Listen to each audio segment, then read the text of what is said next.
ဆန်စင်းရင်းနဲ့ထက်ထက်ကစီးနေတော့မလား ဟုတ်ကဲ့ကျွန်တော်ဒေါက်တာရှေ့အောင်ပါဒီနေ့ဗိုက်တာမင် B1 ကြောင့်ကိုပြောပြမယ်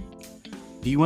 ကရေမှာပျော်ဝင်တဲ့ဗိုက်တာမင်မျိုးစားဖြစ်တဲ့အတွက်ခန္ဓာကိုယ်မှာတူလောင်နိုင်စွမ်းနည်းပြီးတော့အလွယ်တကူစွန့်ထုတ်ပြနိုင်တဲ့အတွက်နေ့စဉ်လိုအပ်တဲ့လောက်စားပြီးဖို့ကအရေးကြီးပါတယ် B1 ကခန္ဓာကိုယ်အတွက်ဘာတွေလုပ်ပေးလဲဆိုတော့ကျွန်တော်တို့စားလိုက်တဲ့ကာဘိုဟိုက်ဒရိတ်လို့ခေါ်တဲ့တခြားတက်ကိုခန္ဓာကိုယ်အတွက်လိုအပ်တဲ့စွမ်းအင်အဖြစ်ကိုပြောင်းလဲပေးတယ်။အုံနှုံနဲ့အောင်ညောစနစ်ကိုကောင်းမွန်စွာလည်ပတ်နိုင်ဖို့အကူအညီပေးတယ်။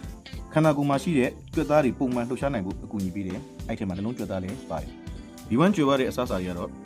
ဝတ်သား၊မဲသားတို့ငါးတွေမှာတူနာတို့ဆယ်မုန်ငါးတို့မှာပူပါတယ်။ဘယ်မျိုးမျိုးအစီအစံတွေမှာတော့နေကြစီတို့မြေပဲဆန်တို့မှာပါတယ်။နောက်ပြီးတော့ကျွန်တော်တို့အားလုံးသိပြီးဖြစ်တဲ့ဆန်တို့ဆန်လုံးမျိုးတို့မှာလည်းပါတယ်။ကျုံကျုပ်စတာတွေမှာလည်းပါပါတယ်။အဲ့ဒီမှာသတိပြုရမယ့်အချက်ကတော့ B1 ကအပူဒဏ်ကိုမခံနိုင်ဘူး။အဲ့တော့ကြာကြာချက်လေး B1 တက်နေတယ်ပြီးတော့ကျွန်တော်တို့တော်တော်များလုပ်မိတဲ့အမှားတစ်ခုကဆန်စီးတဲ့အခါမှာရေကို3လီတာစီးတတ်ကြတယ်အဲ့လိုစီးရင် B1 တက်ကနည်းသွားမယ်အခုခေတ်မှာဆန်ဆက်တွေကအဆင့်မြင့်လာပြီလို့တန်ရှင်းတဲ့အလုံးတန့်ခက်ချက်ဆိုတာမျိုးပေါ်လာတယ်ဒါကတော့ကောင်းတဲ့ချက်ပဲလို့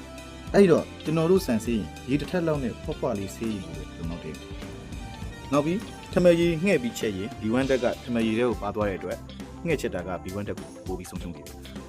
တကယ်၍ငှက်ချက်ခဲ့မယ်ဆိုရင်တော့ထမရေကိုသွမဖြစ်ပဲနဲ့တောက်သုံးစီချင်ပါတယ်